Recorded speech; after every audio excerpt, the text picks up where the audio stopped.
नमस्कार दोस्तों, मैं V Chaturvedi Pathfinder Education YouTube channel पर आप सभी मित्रों का स्वागत करता हूं। मित्रों, आपसे निवेदन है, यदि हमारे चैनल पर आप प्रथम बार हैं तो हमारे चैनल को लाइक करें, शेयर करें, सब्सक्राइब करें तथा बेल आइकन भी दबा लें, जिससे शिक्षा जगत संबंधी जो भी महत्वपूर्ण अपडेट हो वो हमारे चैनल के माध्यम से यथाशीघ्र आपको प्राप्त हो सके। जैसा कि आज के समाचार पत्रों में इस प्रकार कुछ खबरें हैं जो कि छात्र जीवन के लिए महत्वपूर्ण हैं। पहली सूचना निकल के आ रही है, प्रदेश के इंजीनियरिंग मैनेजमेंट फार्मेसी संस्थाओं में पहली बार राष्ट्रीय स्तर पर 15 जून को प्रस्तावित यूपीसीईटी की जो परीक्षा है वह स्थगित कर दी गई है। प्रवेश परीक्षा की अगली जो तिथि है बाद में जारी की जाएगी। ऑनलाइन आवेदन की आखिरी तिथि 10 मई से बढ़ाकर 31 मई कर दी। यूपीसीईटी की जो परीक्षा है वह 15 जून को निर्धारित की गई थी, किंतु कोरोना संक्रमण को देखते हुए अब यह परीक्षा 15 जून को नहीं कराई जा रही है और परीक्षा स्थगित कर दी गई है। अगली जो डेट होगी एग्ज़ाम की, उसको एग्ज़ाम के 15 से 20 दिन पहले सूचित किया जाएगा अभ्यर्थियों को। फ़िलहाल यह परीक्षा टाल दी गई है और जो आवेदन की तिथि है उसे 10 मई से बढ़ा करके 31 मई कर दी गया है। अगली महत्वपूर्ण अपडेट निकल के आ रही है, कोविड संक्रमण के कारण जेईई मेन, नीट आदि परीक्षाएं पहले ही स्थगित हो चुकी हैं। अब नेशनल टेस्टिंग एजेंसी एनटीए ने यूपीसीईटी भी स्थगित कर दी है। प्रदेश में AKTU, Madan Mohan Malaviya technical university, Gorakhpur high court, Butler technical university, Kanpur के पीजी यूजी कोर्सेज में प्रवेश के लिए इस बार जो प्रवेश परीक्षाएं इस बार पहली बार एनटीए से प्रवेश परीक्षा कराने की तैयारी थी, किंतु इसे भी कोरोना संक्रमण को देखते हुए टाल दिया गया है और परीक्षा स्थगित कर दी गई। अगली महत्वपूर्ण डेट निकल की सूचना आ रही है, यूपीटीईटी की परीक्षा 2020 से संबंधित।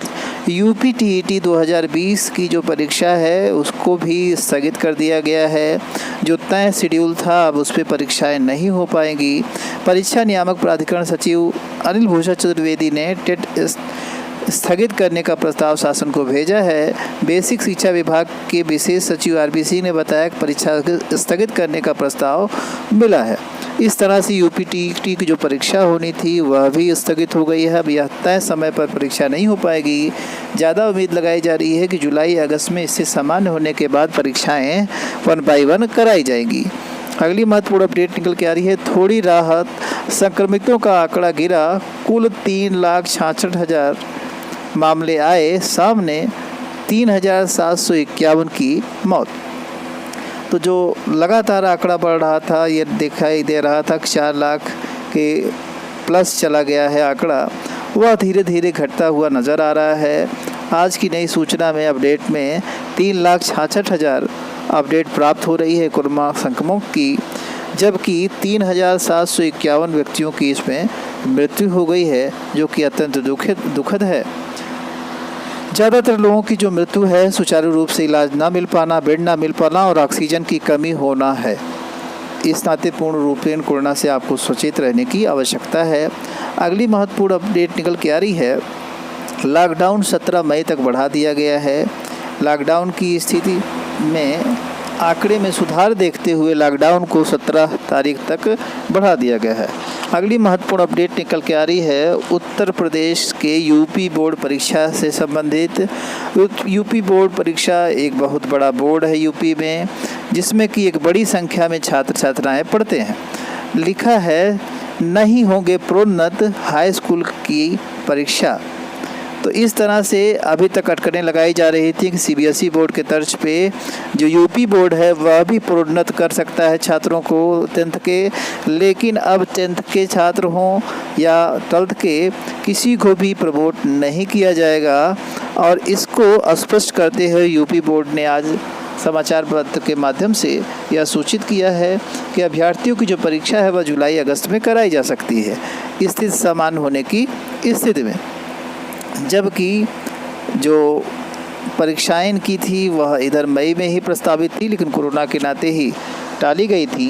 अब अग्रिम डेट पे परीक्षा कराई जाएगी, किंतु इन बच्चों को यानी हाई स्कूल और इंटर के जो बच्चे हैं और आस लगाए हैं कि इनको प्रमोट किया जाएगा, ऐसा नहीं होगा, स्थिति स्पष्ट कर दी गई है। अगली महत्वपूर्ण अपडेट निकल के आ रही है लोक सेवा आयोग से। प्रवक्ता के 712 एलटी ग्रेड शिक्षक के 2500 अभ्यर्थियों की होनी है काउंसलिंग। काउंसलिंग के लिए जो डाटा भेजना था सॉफ्ट कॉपी, उसे धीरे धीरे भेजा जा रहा है निदेशालय को।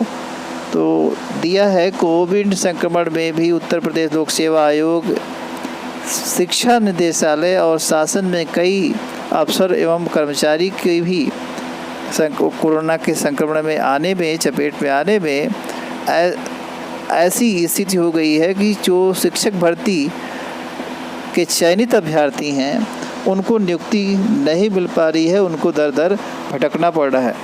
काफ़ी दिनों से यह उनकी समस्या सुलझने का नाम नहीं ले रही है और कोरोना संक्रमण भी इसमें प्रभाविता निभा रहा है। काफ़ी क्लर्क आदि संक्रमित हो गए हैं, जिसकी वजह से काम रुक जा रहा है इनके आगे फाइल बढ़ाने का।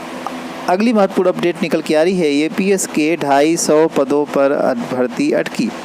आप सभी जानते हैं कि बड़े दिनों बाद एपीएस की जो भर्ती है वो 250 पदों पर होनी थी और अभ्यर्थी इसका बेसब्री से इंतज़ार भी कर रहे थे, किंतु कोरोना के संक्रमण की वजह से यह भर्ती भी रुक गई है और इसका विज्ञापन जारी नहीं हो पाया। जबकि विज्ञापन जारी होने की स्थिति में सारी व्यवस्थाएं कर ली गई थीं और जल्द ही विज्ञापन जारी कर दिया जाता, किंतु ऐसी स्थिति बन गई है वर्तमान की, जिसको देखते हुए यह निर्णय नहीं लिया जा पा रहा है, यानी फॉर्म नहीं आया है। इससे जो अभ्यर्थीगण हैं निगेटिविटी बढ़ रही है कि यह परीक्षा कब होगी, जब अभी तक फॉर्म का ही पता नहीं है। हालांकि सरकार को भी चाहिए कि फॉर्म की डेट ज़्यादा से ज़्यादा बढ़ा करके धीरे धीरे फॉर्म भरवाने का जो कार्य है उसको जारी रखे, ताकि अवसर मिलने पर परीक्षा सबकी 1 बाय 1 तेज़ी से कराई जा सके और काफ़ी संख्या में जो बेरोज़गार युवा हैं उनको नियुक्ति का अवसर मिल सके। तो यह एक महत्वपूर्ण अपडेट निकल के आ रही है लोक सेवा आयोग से एपीएस के 250 पदों पर निकलने वाली नई भर्ती से संबंधित, जिसका कि अभी तक विज्ञापन जारी नहीं हुआ है और अभ्यर्थी उसी की मांग कर रहे हैं। अगली महत्वपूर्ण अपडेट निकल के आ रही है कार्यालय जिला अधिकारी प्रयागराज की तरफ से। यह एक आदेश पत्र जारी हुआ है। आपसे अतिरिक्त जो पैसे लिए जाते हैं वाहन के द्वारा या एम्बुलेंस के द्वारा, वह अब नहीं लिए जाएंगे। इसमें देखिए रेट तय कर दिया गया है। अगर ऑक्सीजनेटेड अगर एम्बुलेंस है तो 1500 रुपये, उसको 10 किमी का आपको चार्ज करना पड़ेगा, प्लस उससे ज़्यादा दूरी बढ़ती है तो 100 रुपये पर 1 किलोमीटर आपको चार्ज करना पड़ेगा। वहीं डीऑक्सीजनेटेड की स्थिति में 1000 पर 10 किलोमीटर पर चार्ज करना पड़ेगा। साथ ही 100 रुपये के ही तर्ज में अगर दूरी बढ़ती है तो देना पड़ेगा। इस तरह से काफ़ी राहत मिलेगी उन मरीजों को जिनको कि अतिरिक्त देना पड़ता था, मुँहमांगी पैसे देने पड़ते थे, जो ऑटो चालक या फिर विभिन्न गाड़ियों के एम्बुलेंस के चालक आदि हैं। तो इन्हीं सारी महत्वपूर्ण सूचनाओं के साथ सूचना सुनने के लिए आप सभी मित्रों का बहुत बहुत धन्यवाद। हमारे चैनल को लाइक, शेयर और सब्सक्राइब करें। Thank you very much.